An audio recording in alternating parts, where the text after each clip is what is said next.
ಕರ್ತನ ಪರಿಶುದ್ಧ ನಾಮಕ್ಕೆ ಸ್ತೋತ್ರವಾಗಲಿ. ಕರ್ತನ ಸನ್ನಿಧಾನದಲ್ಲಿ ಬೆಳಗಿನ ಜಾವದಲ್ಲಿ ಆತನ ಸನ್ನಿಧಾನದಲ್ಲಿ ಕೂಡಿ ಬರುವುದಕ್ಕೆ ಕರ್ತನು ಕೊಟ್ಟಂತ ಕೃಪೆಗಾಗಿ ಕರ್ತನಿಗೆ ಸ್ತೋತ್ರ. Hallelujah, hallelujah, hallelujah. ಕರ್ತನ ಪರಿಶುದ್ಧ ನಾಮಕ್ಕೆ ಸ್ತೋತ್ರವಾಗಲಿ. ಆತನ ಅಂಗಳದಲ್ಲಿ ಕಳೆದಂತ ಯಾವ ಒಂದು ಕ್ಷಣವೂ ಕೂಡ ಅದು ವ್ಯರ್ಥವಾಗಿ ಹೋಗುವುದು. Hallelujah, hallelujah. ಕರ್ತನು ನಮ್ಮನ್ನ ಆಶೀರ್ವಾದ ನಿಧಿಯಾಗಿ ಮಾಡುವುದಕ್ಕೋಸ್ಕರವಾಗಿ ಆತನ ಸನ್ನಿಧಾನದಲ್ಲಿ ಕರೆತಂದು ಕೂರಿಸಿ ಆತನನ್ನ ಸ್ತುತಿಸುವಂತೆಯು, ಆತನ ವಾಕ್ಯಗಳನ್ನ ಆಲೋಚನೆಯನ್ನು ಕೇಳುವಂತೆಯು, ಎಲ್ಲ ಇಕ್ಕಟ್ಟಿನಿಂದ ಬಿಡಿಸಿ ಕರ್ತನ ಪ್ರಾರ್ಥನಾ ವಿಜ್ಞಾಪನೆಯನ್ನು ಸಲ್ಲಿಸುವಂತೆಯು ಕರ್ತನ ಕೃಪೆ ಕೊಟ್ಟಿದ್ದಾನಲ್ಲ. ಕರ್ತನಿಗೆ ಸ್ತೋತ್ರ. ಕರ್ತನ ಪರಿಶುದ್ಧ ನಾಮಕ್ಕೆ ಸ್ತೋತ್ರವಾಗಲಿ. ಇದು ದಿವಸ ನಮ್ಮ ಸತ್ಯವೇದವನ್ನ ಯಾಜಕ ಕಾಂಡ 26ನೇ ಅಧ್ಯಾಯಕ್ಕೆ ತಿರುಗಿಸೋಣ. 3ನೇ ವಚನ ವಾಕ್ಯ. ಅಲ್ಲಿ ನಮಗೆ ಕರ್ತನ ವಾಕ್ಯ ನಮಗೆ ಏನಂತ ಹೇಳ್ತಾ ಇದೆ ನೋಡುವಾಗ, ನೀವು ನನ್ನ ನಿಯಮಗಳನ್ನು ಕೈಗೊಂಡು ನನ್ನ ಆಜ್ಞೆಗಳನ್ನು ಅನುಸರಿಸಿ ನಡೆದರೆ. ಆತನು ಹೇಳುವಂತ ಆಜ್ಞೆಗಳು ನಮಗೆ ಗೊತ್ತಿದೆ, ನಿಯಮಗಳು ಕೂಡ ನಮಗೆ ಗೊತ್ತಿದೆ.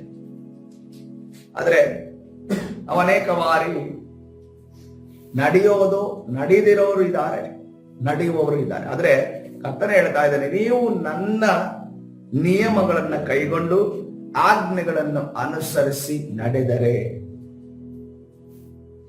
ಇದರ ದಿವಸ ನಮ್ಮ ಜೀವಿತವನ್ನು ನಾವೇ ಪರೀಕ್ಷಿಸಬೇಕು.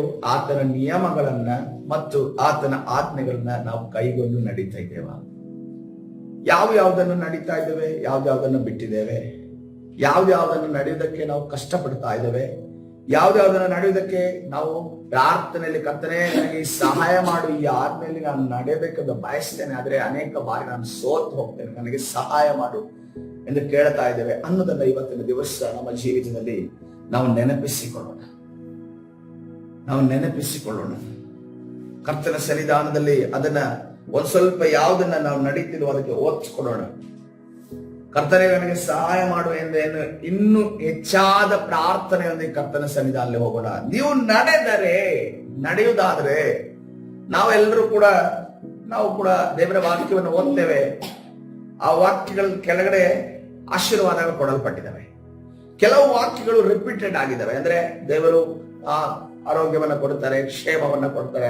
ಆದ್ರೆ ಆ ಆಶೀರ್ವಾದಗಳಲ್ಲಿ ಕೆಲವು ಆಶೀರ್ವಾದಗಳನ್ನ ನಾನು ಕಿತ್ತೆಗೆದು ಇವತ್ತಿನ ದಿವಸ ನಾನು ವಾಕ್ಯ ಧ್ಯಾನಕ್ಕೋಸ್ಕರ ನಿಮ್ಮ ಮುಂದೆ ತಂದಿದ್ದೇನೆ. 4ನೇ ವಚನ ನೋಡುವಾಗ ಗಮನಿಸಿರಿ.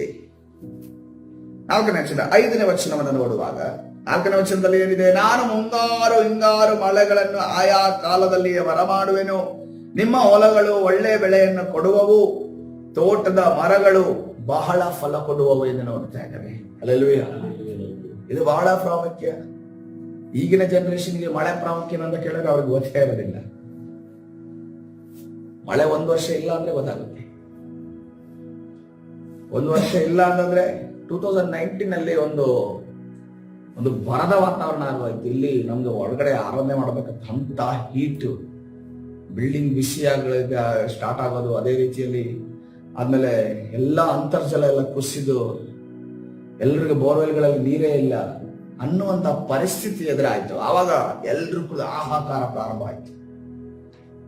ನೀರಿಲ್ಲ, ಕುಡಿಯುವುದಕ್ಕೆ ನೀರಿಲ್ಲ, ದಿನ ಬಳಕೆಗೆ ಬೇಕಾದಂತ ನೀರಿಲ್ಲ, ಸ್ವಚ್ಛ ನೀರಿಲ್ಲ ಅನ್ನುವುದಕ್ಕೆ ಪ್ರಾರಂಭದ ಇದು ಡ್ಯಾಮ್ಗಳಲ್ಲಿ ನೀರೆಲ್ಲ ಕಡಿಮೆ ಆದವು, ಬತ್ತಿ ಹೋಗ್ತಾ ಇದೆ, ಬರದ ವಾತಾವರಣ ಉಂಟಾಗ್ತದೆ. ಎಲ್ರೂ ಕೂಡ ಆಹಾರವಿಲ್ಲದಂತ ಪರಿಸ್ಥಿತಿ ಎದುರಾಗುತ್ತೆ. ಯಾಕಂದ್ರೆ ರೈತರಿಗೆ ನೀರಿದ್ರೆ ತಾನೇ ಅವರು ಬೆಳೆಯನ್ನು ಬೆಳೆಯಕ್ಕಾಗೋದು.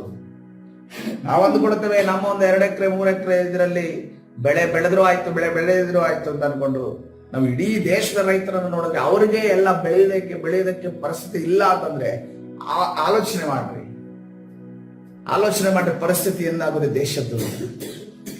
ಆದ್ರೆ ಕರ್ತನೆ ಹೇಳ್ತಾ ಇದ್ದಾನೆ, ಮುಂಗಾರು ಹಿಂಗಾರು ಮಳೆಯನ್ನ ಕರ್ತನು ಕಾಲದಲ್ಲಿಯೇ ಕೊಡುತ್ತಾನೆ. ಹಲ್ಲೆಲೂಯ. ಕರ್ತನು ಯಾರಿಗೆ ವಾಗ್ದಾನ ಮಾಡಿದ್ದು? ಆತನ ಮಕ್ಕಳಿಗೆ, ಇಸ್ರಾಯೇಲರಿಗೆ ವಾಗ್ದಾನ ಮಾಡಿದ್ದಾರೆ. ಹಲ್ಲೆಲೂಯ. ಆತನ ದೇವಜನರು ಎಲ್ಲೆಲ್ಲಿ ಆತನನ್ನ ಆರಾಧನೆ ಮಾಡುವವರು ಇರ್ತಾರೋ ಕರ್ತನ ಆ ದೇಶಕ್ಕೆ ಇರುವಂತ ದೇಶಕ್ಕೆ ವಾಗ್ದಾನ ಮಾಡ್ತಾನೆ. ಏನಂತ ವಾಗ್ದಾನ ಮಾಡ್ತಾನೆ? ಮುಂಗಾರು ಹಿಂಗಾರು ಮಳೆಗಳನ್ನ ನಾನು ಸುರಿಸುತ್ತೇನೆ. ಹಲ್ಲೆಲೂಯಾ.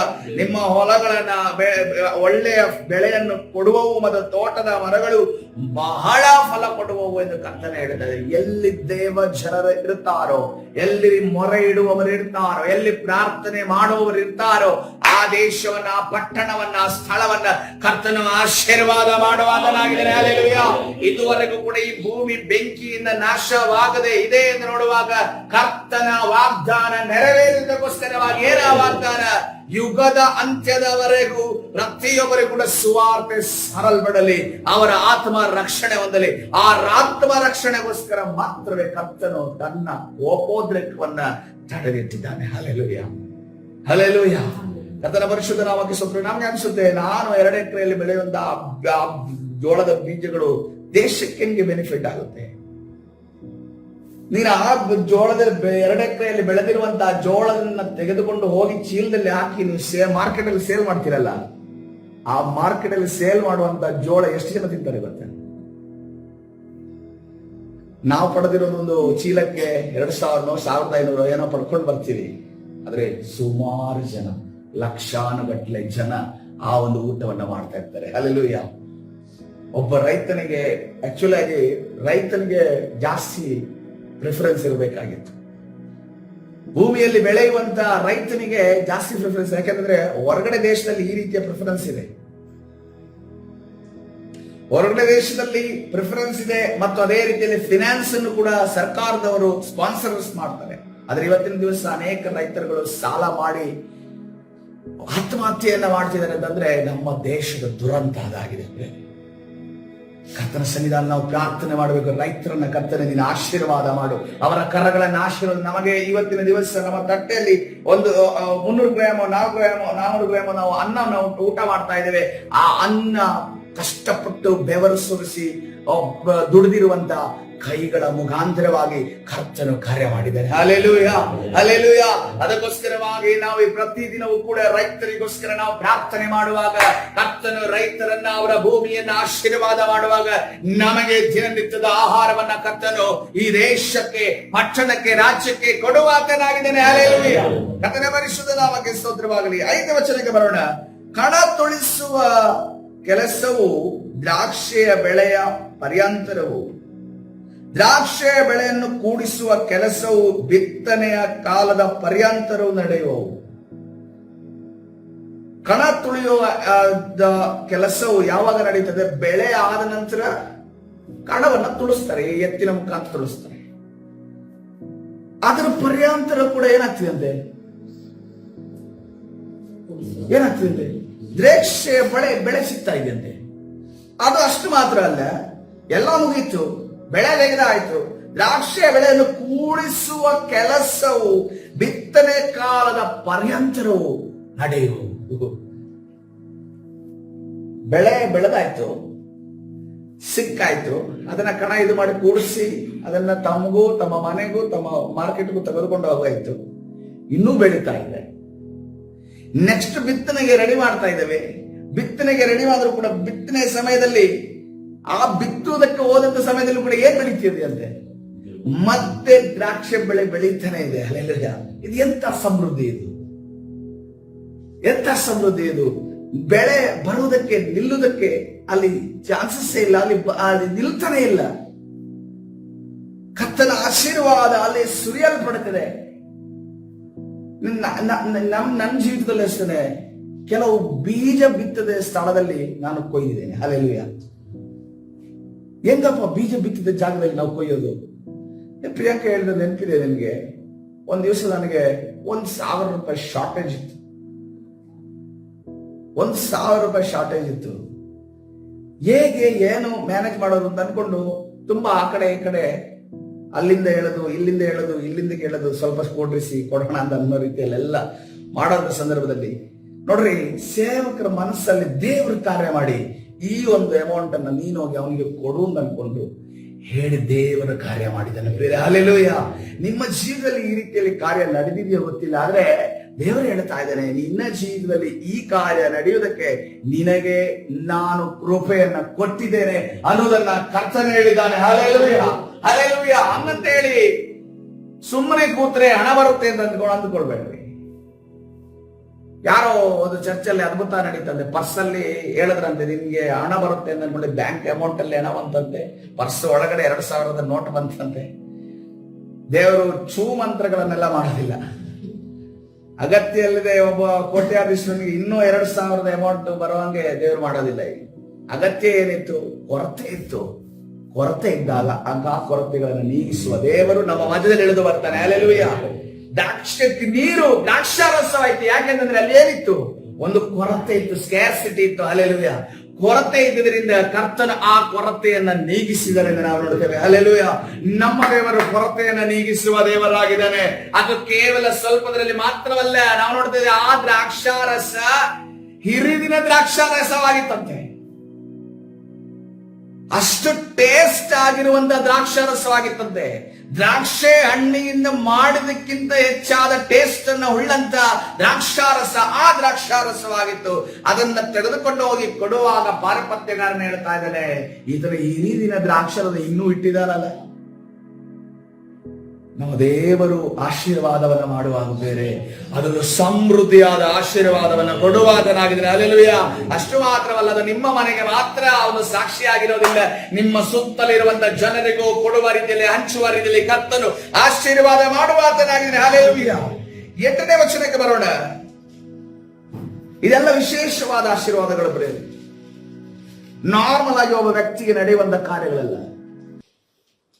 ಒಂದು ಬೆಳೆ ಕಣ ಆಗಿ ಬೆಳೆ ಆಗಿ ಮತ್ತೆ ಬೀಜ ಬಿತ್ತುವ ಸಮಯದಲ್ಲಿ ಕೂಡ ಬೆಳೆ ಎಲ್ಲಿ ಬರುತ್ತೆ? ಎಲ್ಲಾದ್ರೂ ನೋಡಿದಿರ, ಎಲ್ಲಾದ್ರೂ ಕೇಳಿದಿರ? ಆದ್ರೆ ಕರ್ತನ ಹೇಳ್ತಾನೆ ಬೆಳೆ ಸಿಗುತ್ತೆ ಅಂತ ಹೇಳ್ತಾನೆ. ನೀವು ಸಮೃದ್ಧಿಯಾಗಿ ಊಟ ಮಾಡ್ರಿ. 8ನೇ ವಚನ, ನಿಮ್ಮಲ್ಲಿ 5 ಮಂದಿಯು 100 ಮಂದಿಯನ್ನು, 100 ಮಂದಿಯು 10,000 ಮಂದಿಯನ್ನು ಓಡಿಸುವರು. ನಿಮ್ಮ ಶತ್ರುಗಳು ನಿಮ್ಮ ಕತ್ತಿಯಿಂದ ಹತರ ಆಗುವರು. ಇವತ್ತಿನ ದಿವಸ ನಾವು ಒಬ್ಬರೇ ಆಗಿ 100 ಜನರ ಮುಂದೆ ಕೇಳ್ಕೊಂಡು ಹೋಗ್ತೀವಲ್ಲ, ಏನಾದ್ರೂ ಮಾಡ್ಕೊಡ್ರಿ ಅಂತ ಅನ್ಕೊಂಡು. ಅದು ಯಾವುದೇ ಕೆಲಸಗಳಾಗಿರ್ಬೋದು, ಯಾವುದೇ ವಿಚಾರಗಳಾಗಿರ್ಬೋದು, ನಾವು ಅಲ್ಲಿ ಹೋಗಿ ಕೇಳುವಾಗ 100 ಜನರು ಅದಕ್ಕೆ ವಿರೋಧ ನಿಂತಿರ್ತಾರೆ, 1000 ಜನರು ವಿರೋಧ ನಿಂತಿರ್ತಾರೆ. ಆ ಅಪ್ಲಿಕೇಶನ್ ತಗೊಂಡೋಗಿ ಅವರು ಕೊಡುವಾಗ ಅವ್ರು ಆಗೋದೇ ಇಲ್ಲ ಅಂತಿರ್ತಾರೆ. ಆದ್ರೆ ದೇವರು ಆ ತಕ್ಷಣದಲ್ಲಿ ಅವರ ಮನಸ್ಸಿನಲ್ಲಿ, ಎಲ್ಲರ ಮನಸ್ಸಿನಲ್ಲಿ ಕಾರ್ಯ ಮಾಡಿ, ಅವರ ಶತ್ರು ಮಾಡಿರುವಂತ ಅವರ ಹೃದಯದಲ್ಲಿ ಕಾರ್ಯವನ್ನ ಎಲ್ಲವನ್ನ ಡಿಸ್ಟ್ರಾಯ್ ಮಾಡಿ, ಎಲ್ಲ ನಾಶವನ್ನ ಮಾಡಿ, ಕರ್ತನು ಆ ಕೆಲಸವನ್ನ ಮಾಡುವಂತೆ ಕರ್ತನು ಕೃಪೆ ಕೊಟ್ಟಿದ್ದಾನಲ್ಲ. ಕರ್ತನಿಗೆ ಸ್ತೋತ್ರ. Hallelujah, hallelujah, hallelujah.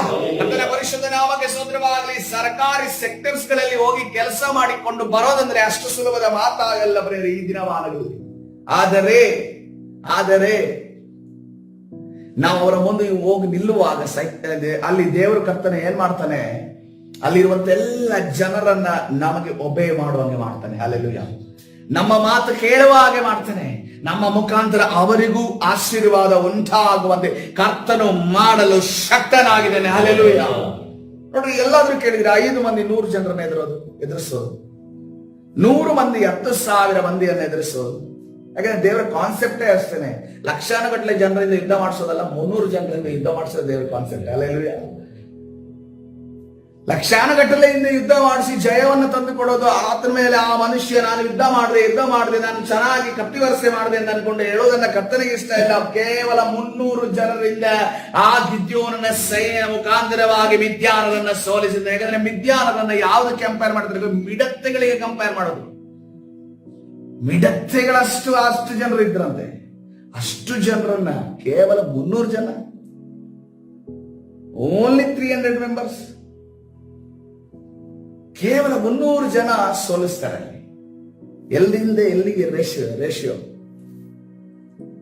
ಕರ್ತರು ನಮ್ಮ ಜೀವಿತದಲ್ಲಿ ಕೂಡ ಅದೇ ಕಾರ್ಯವನ್ನ ಮಾಡಲು ಶಕ್ತನಾಗಿದ್ದಾನೆ. ಯಾವಾಗ ನೀವು ನನ್ನ ನಿಯಮಗಳನ್ನು ಕೈಗೊಂಡು ನನ್ನ ಆಜ್ಞೆಗಳನ್ನು ಅನುಸರಿಸಿ ನಡೆದರೆ. Hallelujah. Without compromise, without any depend upon the situation ಮೇಲೆ ಡಿಪೆಂಡ್ ಆಗದೆ ನಾವು ಮಾಡೋದಾದ್ರೆ ಕರ್ತನು ಈ ರೀತಿಯಲ್ಲಿ ಆಶೀರ್ವಾದ. ಮುಂದೆ ನೋಡೋಣ. ಇನ್ನೊಂದು ಅದ್ಭುತಕರವಾದ ಆಶೀರ್ವಾದ ನೋಡ್ರಿ. 10ನೇ ವಚನದಲ್ಲಿ, ನೀವು ಬಹು ದಿವಸದಿಂದ ಇಟ್ಟುಕೊಂಡಿರುವ ಹಳೇ ಧಾನ್ಯವನ್ನು ಊಟ ಮಾಡುವಿರಿ, ಹೊಸದಕ್ಕೆ ಸ್ಥಳ ಉಂಟಾಗುವಂತೆ ಹಳೆಯದನ್ನ ತೆಗೆಯುವಿರಿ. ಬಹು ದಿವಸದಿಂದ ಇಟ್ಟುಕೊಂಡಿರುವಂತ ಆ ಹಳೇ ಧಾನ್ಯ ಹೆಂಗಿರುತ್ತೆ? ನಿನ್ನೆ ದಿವಸ ಪ್ರೇಯರ್ಗೆ ಹೋಗಿದ್ವಿ. ಆ ಒಂದು ಅಕ್ಕಿ ಯಾವಾಗ ತೆಗ್ದಿರೋದು ಗೊತ್ತಾ? 4 ವರ್ಷದ ಹಿಂದೆ ಕಟ್ ಮಾಡಿರೋದು ಅಕ್ಕಿ, ಭತ್ತವನ್ನ 4 ವರ್ಷದ ಹಿಂದೆನೆ ಕಟ್ ಮಾಡಿ ತೆಗೆದಿಟ್ಟು ಅದನ್ನ ಗೋಣಿಚೀಲಕ್ಕೆ ಹಾಕಿ ನಾವು 4 ವರ್ಷದ ನಂತರ ನಾನು ನಿನ್ನೆ ಊಟ ಮಾಡಿದೆ. 4 ವರ್ಷದ ನಂತರ ಒಟ್ಟು ನಮ್ಗೆ ಏನಂತಂದ್ರೆ ಡೈರೆಕ್ಟ್ ಆಗಿ ಸೋನಾ ಮಸೂರಿ ತಗೊಂಡ ಅಭ್ಯಾಸ ಆಗಿದೆ. ಆದ್ರೆ ರೈತರು ನೋಡ್ರಿ, ಅವರು 4 ವರ್ಷ ಹಿಂದೆ ಕಟಾವು ಮಾಡಿ ಇಟ್ಕೊಂಡಿರುವಂತ ಆ ಭತ್ತವನ್ನ 4 ವರ್ಷ ಆದ ನಂತರ ನಿನ್ನೆ ದಿವಸ ಏನಾದ್ರೂ ಒಂದು ವಾಸನೆ ಆಗ್ಲಿ, ಏನಾದ್ರೂ ಒಂದು ಹುಳಗಳಾಗ್ಲಿ, ಏನಾದ್ರೂ ಒಂದು ಕಲರ್ ಅಲ್ಲಿ ಚೇಂಜಸ್ ಆಗ್ಲಿ, ಏನು ಕಾಣ್ತಾ ಇಲ್ಲ, ಯಾವ ಒಂದು ಡಿಫ್ರೆನ್ಸ್ ಕಾಣ್ತಾ ಇಲ್ಲ. ಹೇಗೆ ನಾನು ಅಂಗಡಿಯಿಂದ ತಂದು ತಿಂದಿರುವಂತ ಅಕ್ಕಿ ಆ ಒಂದು ಸ್ಮೆಲ್ ಇರುತ್ತೋ ಅದೇ ರೀತಿಯಲ್ಲಿ ಟೇಸ್ಟ್ ಇರುತ್ತೋ ಅದೇ ಟೇಸ್ಟ್ ಇತ್ತು. ದೇವರು ಅದೇ ರೀತಿಯಲ್ಲಿ ಆಶೀರ್ವಾದ ಮಾಡಲು ಶಕ್ತನಾಗಿರುತ್ತಾರೆ. ಹಲ್ಲೆಲೂಯ. ನೀವು ಬಹು ದಿವಸ ಇಟ್ಟುಕೊಂಡಿರುವಂತ ಹಳೇ ಧಾನ್ಯ, ಕೂಡಿಟ್ಟಿರುವಂತ ಆ ಕುಡಿಕೆ ಹಣ, ಕೂಡಿಟ್ಟಿರುವಂತ ಚಿಕ್ಕ ಅಮೌಂಟ್, ಅದನ್ನ ನೀನು ಯಾವುದಕ್ಕೆ? ನಿನಗೆ ಒಂದು ದೊಡ್ಡ ಆಶೀರ್ವಾದವಾಗಿ, ನಿನಗೆ ಅದು ಸಮಯ ಬರುವಾಗ ಅದನ್ನ ತೆಗೆದು ನೋಡುವಾಗ ಒಂದು ದೊಡ್ಡ ಆಶೀರ್ವಾದವಾಗಿ ನಿನ್ನ ಅದನ್ನ ಅನುಭವಿಸ್ತೀಯ. ಮತ್ತೇನಾಗಿದೆ? ಅದನ್ನ ಖಾಲಿಯಾದ ಕೂಡಲೇ ಹೊಸದಕ್ಕೆ ಸ್ಥಳ ಉಂಟಾಗುವಂತೆ ಹಳೆಯದನ್ನ ತೆಗೆಯುವಿರಿ. Hallelujah, hallelujah. ಕರ್ತನ ಪರಿಶುದ್ಧ ನಾಮಕ್ಕೆ ಸ್ತೋತ್ರವಾಗಲಿ. ಆದ್ರೆ ಇಲ್ಲಿರುವಂತ ಆಶೀರ್ವಾದ ನಮಗೆ ಹಳೆ ಧಾನ್ಯದ ಮೇಲೆ ನೀನು ಡಿಪೆಂಡ್ ಆಗಿರ್ಬೇಕು ಅಂತ ಅನ್ಕೊಂಡು ಹೇಳ್ಕೊಡ್ತಾ ಇಲ್ಲ. ನೀನು ಡಿಪೆಂಡ್ ಆಗದೆ ದೇವರ ಮೇಲೆ ನೀನು ಡಿಪೆಂಡ್ ಆಗೋದಂದ್ರೆ ಆ ಹಳೆ ಧಾನ್ಯ, ಅದೇ ರೀತಿ ನೀನು ಕೂಡಿಟ್ಟಿರುವಂತಹ ಹಣ ಎಂದಿಗೂ ಕೂಡ ವ್ಯರ್ಥವಾಗಿ ಹೋಗದೆ ನಿನ್ನ ಉಪಯೋಗಕ್ಕೆ ಬರುವಂತೆ ಕರ್ತನ ಆಶೀರ್ವಾದ ಮಾಡುವಂತನಾಗಿದ್ದಾನೆ. ಹಲ್ಲೆಲೂಯ. ಕರ್ತನ ಪರಿಶುದ್ಧ ನಾಮಕ್ಕೆ ಸ್ತೋತ್ರವಾಗಲಿ. ಸ್ಯಾಲರಿ ಬಗ್ಗೆ ನೋಡೋದಾದ್ರೆ ಪ್ರೇರೆ, ಆ ಬೆಂಗಳೂರಲ್ಲಿ 1 ಲಕ್ಷ ದುಡಿದು ಹೇಳ್ತಾರೆ, 1,50,000 ದುಡಿದ್ರು ಒಂದೇ, ಇಲ್ಲಿ 15,000 ದುಡಿದ್ರು ಒಂದೇ. ಅದೇನು ಸಾಧ್ಯ? ಅದು ಬೆಂಗಳೂರಲ್ಲಿ 50,000 ದುಡಿದ್ರು ಒಂದೇ, ಇಲ್ಲಿ 15,000 ದುಡಿದ್ರೆ ಒಂದೇ ಅಂತ ಅನ್ಕೊಂಡು ಹೇಳ್ತಾರೆ. ಎಕ್ಸ್ಪೆನ್ಸಸ್, ಜೀವನ ಶೈಲಿ, ಧರಿಸುವಂತ ಡ್ರೆಸ್ಗಳು, ಮನೆಗೆ ತರುವಂತ ಸಾಮಾನುಗಳು, ಅಲ್ಲಿ ಸುಮ್ಮನೆ ಕೂರಕ್ಕಾಗಲ್ಲ. ಅಲ್ಲಿ ಸುಮ್ಮನೆ ಕೂರಕ್ಕಾಗಲ್ಲ. ನಿಮಗೆ ಎಲ್ಲರೂ ಏನಂತಂದ್ರೆ ಬೆಂಗಳೂರಲ್ಲಿ ನಾವು ಜೀವನ ಮಾಡಬೇಕು, ಬೆಂಗಳೂರಲ್ಲಿ ಜೀವನ ಮಾಡಬೇಕು, ಬೆಂಗಳೂರಲ್ಲಿ ಹೆಂಗಾಗುತ್ತೆ ಬನ್ನಿ ಹಾಸನ್ಗೆ, ಇಲ್ಲಿ ಚರ್ಚೆ ಹತ್ರನೇ ಇದೆ, ಇಲ್ಲೇ ಒಂದು ಮನೆ ಮಾಡ್ಕೊಂಡು ಜೀವನ ಮಾಡಿ ಅನ್ಕೊಂಡು ಹೇಳೋದು ನಮಗೂ ಆಗೋದಿಲ್ಲ ಅಂದ್ರೆ ಹೇಳೋದು. ಆ ರೀತಿ ಹೇಳ್ತಾರೆ. ಡಿಫ್ರೆನ್ಸ್ ಇಷ್ಟೇನೆ. ನೀವಲ್ಲಿ 50,000 ದುಡಿತೀರಾ, ನಾವಿಲ್ಲಿ 15,000 ಜೀವನ ಮಾಡ್ತೀವಿ. 15,000 ಜೀವನ ಮಾಡಿ ಉಳಿಸಿ ತೋರಿಸ್ತೀವಿ. ಮತ್ತು ನಮ್ಮ ದೇಹನೂ ಚೆನ್ನಾಗಿರುತ್ತೆ, ಮನಸ್ಸು ಚೆನ್ನಾಗಿರುತ್ತೆ, ನಮ್ಮ ಹೃದಯನೂ ಚೆನ್ನಾಗಿರುತ್ತೆ. ಹಂಗಂದ್ರೆ ಅಲ್ಲೆಲ್ಲ ಇಟ್ಕೊಂಡು ಇಲ್ಲಿ ಬಂದು ಹಾಳು ಮಾಡಿಂದ ಅನ್ಕೊಂಡು ಹೇಳ್ತಾ ಇಲ್ಲ. ನೀವು ಅಲ್ಲಿರೋದು ಅಲ್ಲೇ ಇರ್ರಿ. ಆದ್ರೆ ನಾವು ದೇವರ ಚಿತ್ರದ ಪ್ರಕಾರವಾಗಿ ದೇವರ ಸಾನ್ನಿಧ್ಯವನ್ನು ಬಯಸೋದಾದ್ರೆ ದೇವರ ದೊಡ್ಡ ಕಾರ್ಯವನ್ನು ಮಾಡುವ. ಆದ್ರೆ ನಾವು ಎಕ್ಸ್ಪ್ಲನೇಷನ್ ಏನ್ ಕೊಡ್ತೀವಿ ಅಂತಂದ್ರೆ, ಅವ್ರ ಎಕ್ಸ್ಪ್ಲನೇಷನ್ ಏನ್ ಕೊಡ್ತಾರೆ ಅಂತಂದ್ರೆ, ಈ ಜೀವಿತಕ್ಕಿಂತ ಅದು ಒಳ್ಳೇದು ಅಂತ ಹೇಳ್ತಾರೆ. ಅದಂತೂ ಖಂಡಿತ ಅಲ್ಲ. ನಾನು ಹೇಳ್ತೀನಿ 100% ಅಲ್ಲ. ಯಾಕಂದ್ರೆ ಬೆಂಗಳೂರಲ್ಲಿ ಓಡಾಡಿ ಸಾಕಾಗಿ ಕಾಲಕ್ಕೆ ಬಿದ್ದು ಬಂದಿರೋದಿಗೆ ಹಾಸನಿಗೆ. ಆ ಬಸ್ಸಲ್ಲಿ ಓಡಾಡಿ, ಆ ಬಸ್ಸಲ್ಲಿ ನಾನು ಎಷ್ಟು ಸರಿ ಪ್ರಾರ್ಥನೆ ಮಾಡಿದ್ದೀನಿ ಗೊತ್ತಾ? ಕರೆಕ್ಟಾಗಿ ಟೈಮ್ಗೆ ರೀಚ್ ಮಾಡಪ್ಪ, ಕರೆಕ್ಟಾಗಿ ಟೈಮ್ಗೆ ರೀಚ್ ಮಾಡಿ ಅಂತ ಅನ್ಕೊಂಡು ಕೈ ಎಲ್ಲ ನೋವಾಗೋದು ಹಿಂಗೆ ಇಟ್ಕೊಂಡು. ಯಾಕಂದ್ರೆ ಸೀಟ್ ಇರೋದಿಲ್ಲ. ಯಾಕಂದ್ರೆ HL ರೋಡ್ ಅಂದ್ರೆ ನಿಮ್ಗೆ ಗೊತ್ತಿದೆ ಎಷ್ಟು ಬಿಸಿ ರೋಡ್. ಈಗೆಲ್ಲ ಮೆಟ್ರೋ ಇದೆ, ಆವಾಗ ಮೆಟ್ರೋನು ಇರಲಿಲ್ಲ. ಮೆಟ್ರೋ ಇದ್ದಿದ್ರೆ ಪರವಾಗಿರಲಿಲ್ಲ, ಯಾವಾಗ ಇರಲಿಲ್ಲ. ಅದನ್ನು ಓಡಾಡಬೇಕಿತ್ತು. ಮನೆಯಿಂದ 1.5-2 ಕಿಲೋಮೀಟರ್ ಹೋಗ್ಬೇಕು, ಬಸ್ ಹಿಡಿಬೇಕು, ಬಸ್ ಹಿಡಿದ್ನಂದ್ರೆ ಇಳಿಬೇಕು, ಮತ್ತೆ 1 ಕಿಲೋಮೀಟರ್ ಹೋಗ್ಬೇಕು. ರೋಡ್ ಫುಲ್ ಓಡ್ತಾ ಇದ್ದೆ. ಯಾಕಂತಂದ್ರೆ ಆಫೀಸ್ ಹೋಗೋದು 5 ನಿಮಿಷ ಲೇಟ್ ಆದ್ರೆ ಸ್ಯಾಲರಿ ಅಲ್ಲಿ 250 ರೂಪೀಸ್ ಕಟ್. ಎಷ್ಟೋ ಸರಿ 250 ರೂಪೀಸ್ ಕಟ್ ಆಗಿ. ಅದು ಏನಂತಂದ್ರೆ ಇನ್ನೇನು 9:30ಗೆ ರೀಚ್ ಆಗ್ಬೇಕು, 9:30ಗೆ ಹಣ ಹೋಗುತ್ತೆ. ಇನ್ನು 9:34ಗೆ ರೀಚ್ ಆಗಿದ್ದೀನಿ, ತಮ್ಮ ಕೊಡ್ತೀನಿ, ತಮ್ಮ ಹಿಡಿತಾ ಇಲ್ಲ.